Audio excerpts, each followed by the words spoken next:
Are you ready for a journey through time that takes us back 10,000 years? This is the epic tale of the Smilodon, the story of an extinct giant that once ruled the lands of North America and South America. Welcome back to my channel, Extinct Stories. Millions upon millions of years ago, long before the first trace of humankind had appeared upon the earth, life was fashioning itself into new and wondrous forms. Tiny creatures that had once crept out of the seas now spread across forests and open plains. Trees stretched skyward in their first attempt to touch the heavens, and the continents slowly shifted across the face of the planet, shaping a new world. In the midst of these vast transformations arose small carnivorous mammals, and from them branched the many lineages of the cat family. One branch gave rise to the ordinary felines we know today, while another took a far more mysterious path, the Smilodons, the saber-toothed cats. From this shadowed line, millions of years later, Smilodon would be born, armed with one of evolution's strangest and most dangerous weapons, the long curved canines, sharp as daggers, designed to pierce the throat or the soft underparts of prey and bring death in an instant. Through shifting ages of fire and frost, through warm epochs and glacial winters, this lineage endured, adapting to every new challenge and growing ever stronger. Then, some 2.5 million years ago, upon the wild soil of South America, Smilodon stepped into the world in its full and terrible form. It came in three great kinds: the lighter and swifter Smilodon gracilis, the balanced and powerful Smilodon fatalis, and the largest and most formidable of them all, Smilodon populator, whose body carried twice the strength of a lion. With broad shoulders, massive legs, and sabers that thrust downward from its jaws, Smilodon was fashioned into the most fearsome predator the earth had yet seen. When it crouched in silence among the thickets and then sprang like lightning, its mighty paws dragged victims to the ground and its teeth sank deep into the throat. In moments, all was over and silence fell across the field. The creatures of the plains and forests quickly learned that a new sovereign had arrived among them. The birth of Smilodon was not merely the rise of another species. It was the dawn of an era, a new age of blood and storm between hunter and hunted, where nature unveiled one of its most fearsome and extraordinary creations. When Smilodon first rose to power, it did not remain confined to South America. Slowly, but inevitably, it spread northward into new lands. And this expansion was no ordinary journey, but a long geological and ecological saga. In those distant ages, land bridges connected what are now distant worlds, and the narrow corridor of Panama became the threshold linking South and North America. Along this path, Smilodon advanced into unfamiliar territories where new species, massive herbivores, and rival predators were already established in these northern realms. Smilodon confronted formidable prey: colossal horses, ancient camels, herds of bison, and towering mastodons. Yet it also faced predators who claimed these hunting grounds long before its arrival. Lion-like cats and the ancestors of wolves, sharp and relentless. But Smilodon, forged by strength and armed with sabers like living blades, eventually asserted its dominance once more. Unlike swifter hunters built for the chase, Smilodon was an ambush predator. It did not need to run for long. It needed only one leap. When it sprang from cover with the weight of its muscled body crashing down, its heavy forelimbs alone could topple even massive prey. Then its curved dagger teeth pierced into the throat, severing life in seconds. This was why across the plains and forests of North America, the very name of Smilodon became synonymous with dread. Wherever it prowled, lesser hunters withdrew into the shadows, and the great herbivores huddled together in cautious herds, instinctively seeking safety in numbers against the terror waiting in the reeds. Over time, Smilodon did not only hunt alone. Evidence from fossils suggests it may have moved in family bands, cooperating in hunts too dangerous for a single cat to master, sharing kills, and perhaps even tending to the wounded or the old. If true, then Smilodon was not simply a predator, but a social strategist, made even deadlier by the unity of its kind. Thus, from its southern cradle to the northern wilds, Smilodon carved its empire across two vast continents. It grew into a presence that seemed destined by nature itself, a predator born to challenge the mightiest beast the world had ever known, a ruler forged not for speed or grace, but for power, precision, and fear. After spreading across both North and South America, Smilodon slowly established its reign over forests and vast grasslands, where it encountered not only new prey, but new challenges. Across the great open plains, herds of countless horse-like animals, ancient camels, and massive bison grazed in endless numbers, while in the shadows of dense forests lumbered the mighty ground sloths and the towering mastodons. Smilodon, with its unmatched strength and singular strategy, conquered every environment it entered. It was never built to run long distances, but its body was a compact engine of power. With a sudden leap, it could strike down even the heaviest of beasts, dragging them to the earth under its sheer weight. Its curved saber teeth then pierced the throat in a clean, fatal strike, and in a matter of moments the hunt was finished. Gradually, the echoes of its presence spread through every corner of these lands. Across jungles and fields alike, its roar and shadow became known. It was an age when nature had set giants upon the earth together, and among them, Smilodon rose as the most fearsome predator. Around it moved mastodons and glyptodons with heavy armor. Colossal birds cast their shadows upon the skies, and packs of dire wolves prowled in relentless pursuit. Yet Smilodon, through raw strength, refined precision, and perhaps a measure of social unity, outweighed them all.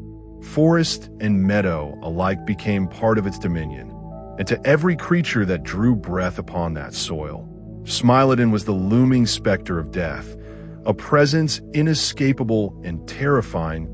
As Smilodon's dominance spread across the forests and plains, it inevitably found itself facing creatures that were anything but easy to bring down. These were the mastodons, the great elephant-like giants, the armored glyptodons, and the colossal ground sloths whose sheer size made them seem immovable. To the saber-toothed cats, these animals were both peril and prize, for their flesh meant abundant food for an entire band.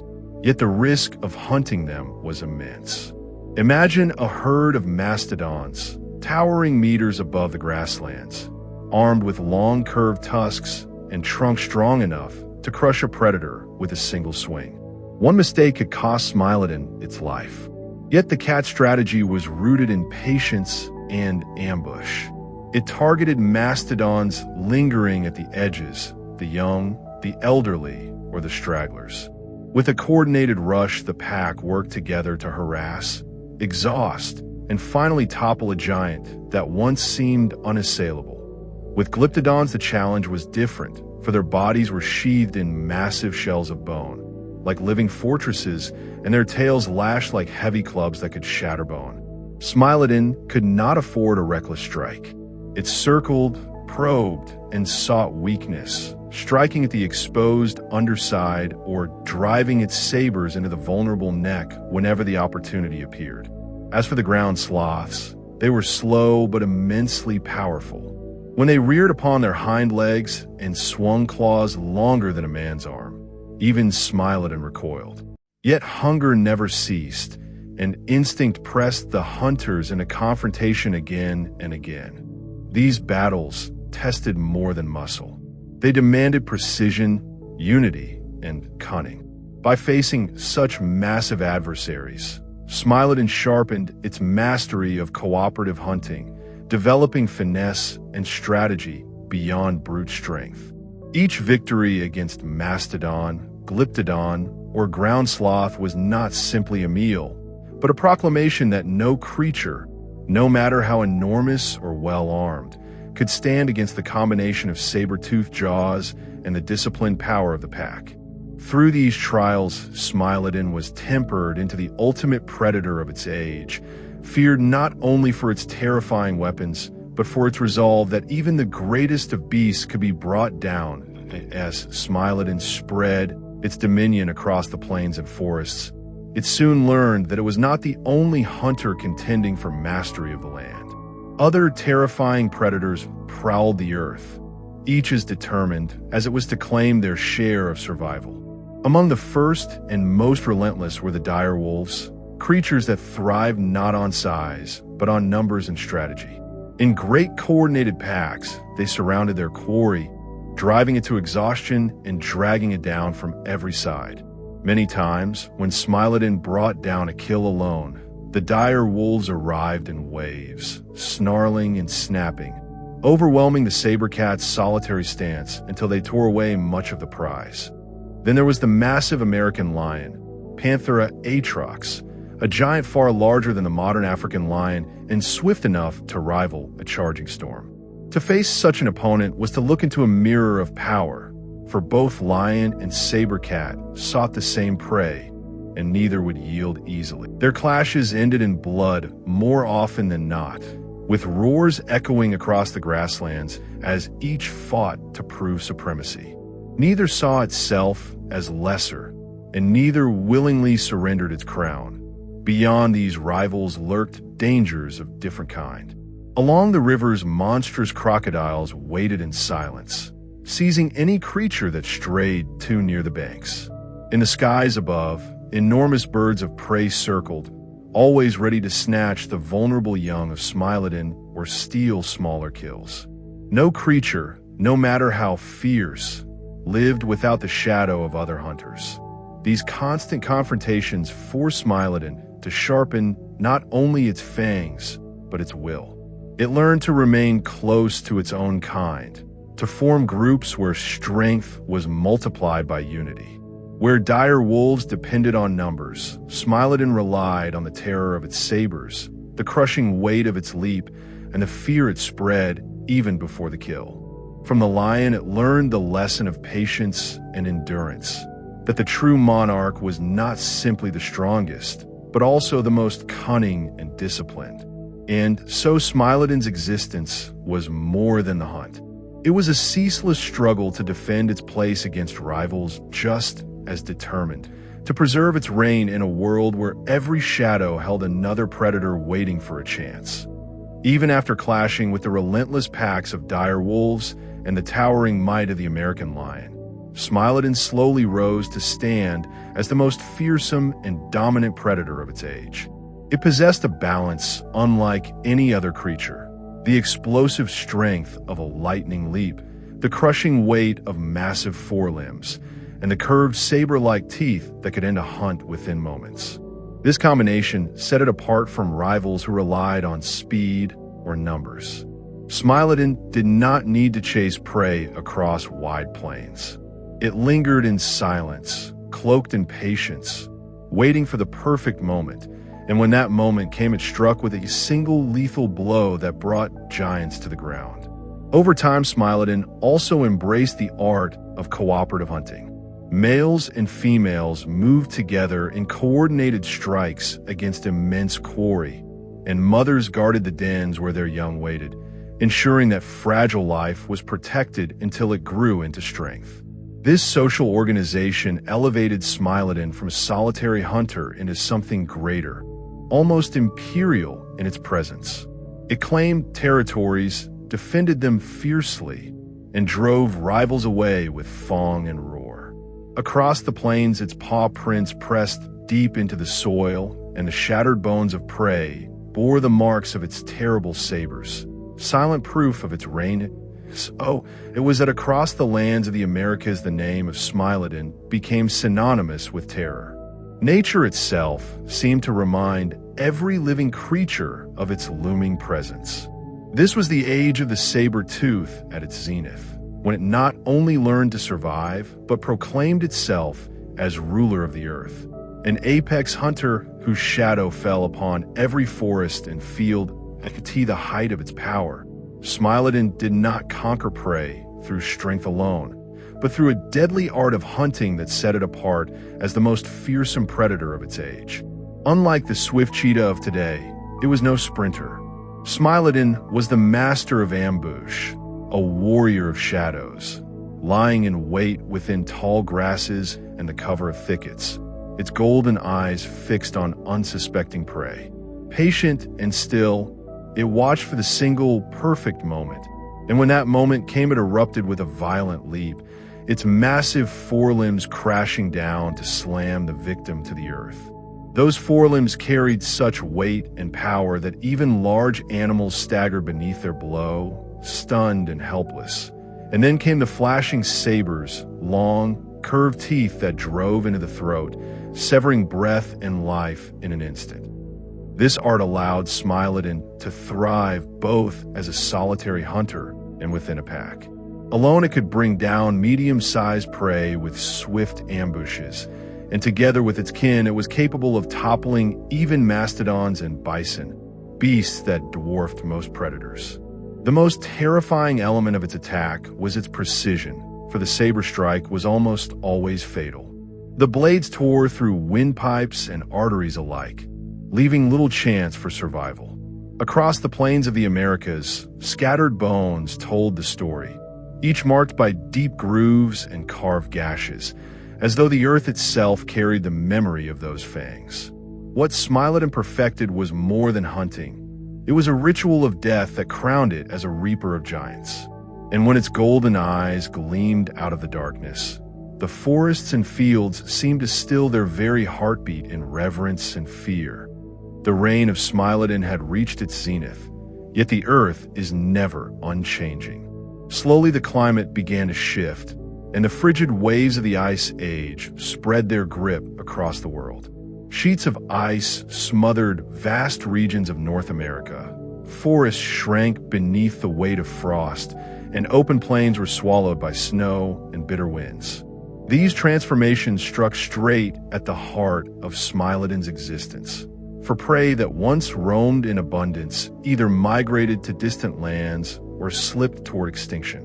With each season, the saber-toothed found fewer targets, and hunger crept ever closer to its dens. Yet the predator did not surrender easily.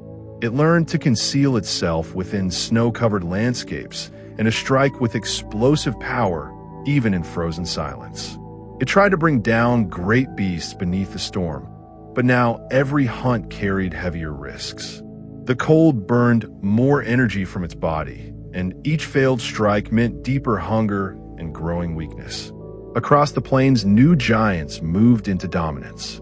Woolly mammoths marched in herds.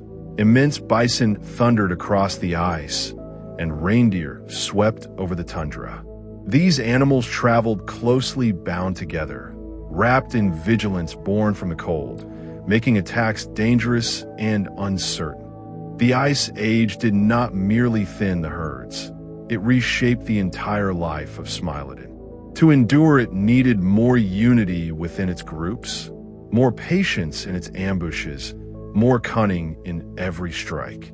The world itself was asking a brutal question. Could the saber-toothed cat preserve its legacy, or would the chill winds and shifting herds strip the crown from its head?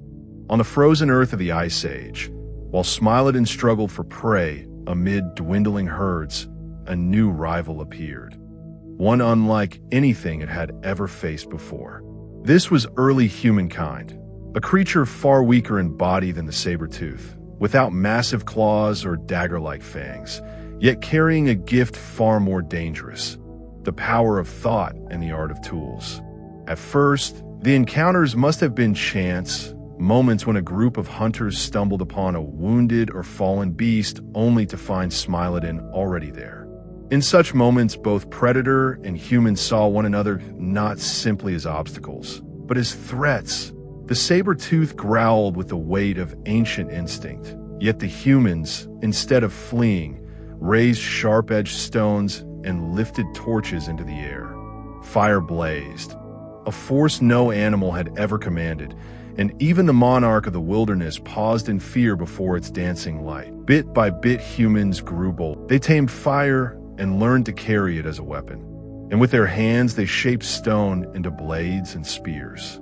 Alone, they were vulnerable, but together, in groups bound by strategy and voice, they became predators capable of felling giants. Where Smilodon was one hunter armed with sabers, humans became many armed with weapons and fire, moving in unison like a living force of will. For the first time in its reign, Smilodon felt the shadow of something new upon the land, a challenger not defined by muscle, but by intelligence, not by claws, but by invention. The first meetings were little more than skirmishes, sparks of contest between Fong and Flame. But in those sparks lay the shape of the future, for what began as small clashes would swell into a decisive struggle, one that would forever alter the fate of the saber-toothed ruler of the Ice Age. When humans mastered fire and the craft of weapons, the laws of the wilderness changed forever.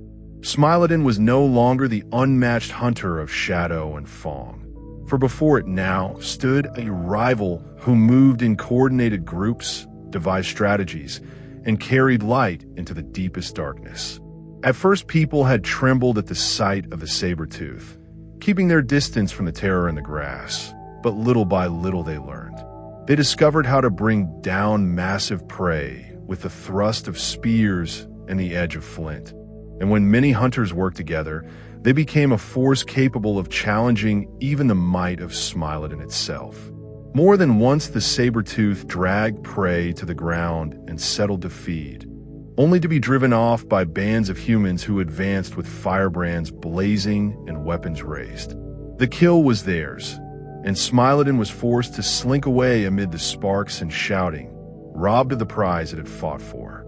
The hunters had learned a critical truth. The strength of Smilodon lay in its claws and its sabers, but its weakness lay in its lack of endurance. It could not run for long. It could not fight drawn-out battles without exhaustion. And against a swarm of coordinated hunters it faltered. With this knowledge, humanity pressed its advantage. Across forests and plains their presence grew. Their camps spread into places where Smilodon had prowled for generations. Fire drove the cats from their dens, and sharpened stone shifted the balance of the hunt. It was during this time that Smilodon's kingdom first began to tremble. The invincible predator, once supreme among beasts, now discovered that the greatest threat came not from teeth or claws, but from fire guided by thought, and from the unyielding will of humankind. As the Ice Age advanced, the changes sweeping across the earth grew ever more fierce. Vast glaciers pushed forward and then retreated. Rivers carved new paths across the land. Forests shrank into shadows, while open plains spread wide under cold skies. One by one, the great herbivores began to dwindle. Mastodons, the towering bison, and many of the colossal beasts upon which Smilodon had long depended slowly fell into decline. With each loss, the saber-tooth's world grew emptier, and its lifeblood, the abundance of prey, began to vanish. The same time humanity grew in number. Settlements spread across river valleys and forest edges. Firelight flickered where once only shadows had ruled, and organized bands of hunters claimed for themselves the very creatures Smilodon needed to survive. Where the saber-tooth had once reigned with Fong and Roar, now its rivals carried firebrands, sharpened spears, and the advantage of unity. Caught between the unforgiving hand of nature and the rising tide of humankind, Smilodon faced a double burden it could not escape. Where once the plains rang with its roar, now they rang with the crackle of fire and the voices of human camps. Where once piles of bones marked its triumphs, the same places became symbols of hunger and defeat. The laws of the world were shifting, and Smilodon, once the undisputed monarch of predators, felt the grip of its empire slipping away, day by day, hunt by hunt, under a sky that no longer belonged to it. As the years passed, the empire of Smilodon began to shrink. Where once its paw prints marked every forest and plain, now they remained only in scattered corners of the land. The great herbivores upon which it depended dwindled further with each generation, leaving hunger and struggle in their absence. Smilodon turned more often to the weak, the wounded, and the old, yet even these were claimed by humans who had already learned to target vulnerable prey. With this overlap, the conflict between the saber-toothed and humankind deepened. Its packs slowly fractured. Once mighty groups thinned into scattered bands, and many times hunger claimed companions until the survivors wander alone through valleys that had once echoed with their power. Where once the roar of Smilodon thundered across forests and canyons, its voice now grew rare, fading like a song nature itself was intent on silencing. Human weapons and fire became the true trial. No longer content merely to scare the predator from its kill, people began to hunt Smilodon directly. Its hides were taken for warmth, its bones reshaped into tools, and its presence sought for conquest rather than feared and reverence. Thus the saber-tooth, once a symbol of terror and strength across the earth, grew weaker and more solitary. Its realm retreated into distant valleys and deep forests, far from the flame-lit camps that spread across the continent. Smilodon was still alive, but it was already becoming a living legend, a fading shadow of the Ice Age, walking slowly toward its inevitable end. As time moved toward its final hours for the saber-tooth, the life of Smilodon became nothing but struggle. Hunger gnawed at its belly, the deepening cold of the Ice Age pressed upon its bones, and the growing might of humankind closed in from every side. Yet within its veins still burned the ancient fire of courage, and to the very end it refused to surrender its strength. Even starving and weakened, Smilodon hurled itself upon giant bison or wounded mastodons, striking with the same fierce power that had once made it sovereign. Wounds tore its flesh, exhaustion bent its frame, but its fangs and claws carved their defiance until the final breath. Encounters with humans grew ever more perilous. Armed with spears and fire, hunters closed in, and Smilodon met them not with flight, but with fury. More than once a warrior fell crushed in its jaws, torn by its sabers, as the beast fought to the death. But in the end, with fire at its back and spears at its front, even the terror of the Ice Age fell silent. Those last battles did not diminish it. They transformed it into legend. Starving, bleeding, broken yet unyielding, Smilodon fought with every ounce of power, as though proclaiming to the earth that it would remain king of the wild until its final breath. Every leap, every roar, every strike was a vow of dominion against a world already slipping away.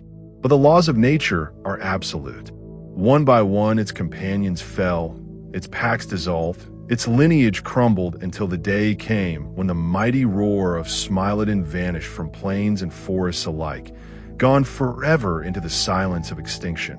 Slowly the moment arrived when the presence of Smilodon lived only in the pages of history. Climate change had erased the herds it depended on, and the swelling numbers of humans, with their fire and their weapons, stripped away what prey remained. Bound to the ways of an ambush hunter, Smilodon could not adapt to the new order, and the world it once ruled began to slip from its grasp. The forests and grasslands that had once echoed with its power grew silent and empty, no longer shaken by its roar, but filled instead with the voices of men and the crackle of flames. Scientists believe that around 10,000 years ago, Smilodon took its final breath, and with that moment, a chapter ended that had stretched across millions of years. Its massive skulls and long, saber-like teeth sank into the soil of ancient Earth, lying hidden for ages until modern hands uncovered them from the ground like relics from forgotten tombs. To look upon those bones today is to imagine an age when this predator strode as king across untamed continents. Its extinction serves as a haunting reminder that no creature, no matter how powerful, can withstand the unyielding forces of time, climate, and circumstance. To endure is not to be the strongest, but to be the one who bends, reshapes, and learns to live anew. The death of Smilodon was not merely the end of a species, but the fulfillment of nature's eternal law, that only those who adapt shall survive. Though Smilodon vanished from the earth thousands of years ago, its story still lives on. Its massive skulls, its long saber-shaped fangs, and its preserved skeletons rest in museums across the world, where people gaze upon them with awe and wonder. Scientists study its bones to uncover how it hunted, how it lived, and why it disappeared, while artists and storytellers breathe life into its legend through tales, paintings, and films. From children's books to scientific research, Smilodon remains a symbol of strength, courage, and the enduring mystery of the ancient past. Its image reminds us how uncertain and dramatic the journey of life on Earth has always been. One creature may reign as supreme today, only to vanish into memory tomorrow. The legacy of Smilodon lies in this truth, that raw power alone is no guarantee of survival, for it is adaptation and balance that hold the true key to life. And so the tale of the saber-toothed cat has been written forever into the pages of time, a warrior that fought for its existence until its final breath, and now lives immortal in the treasure house of human imagination and history. And thank you for watching Videos BYY.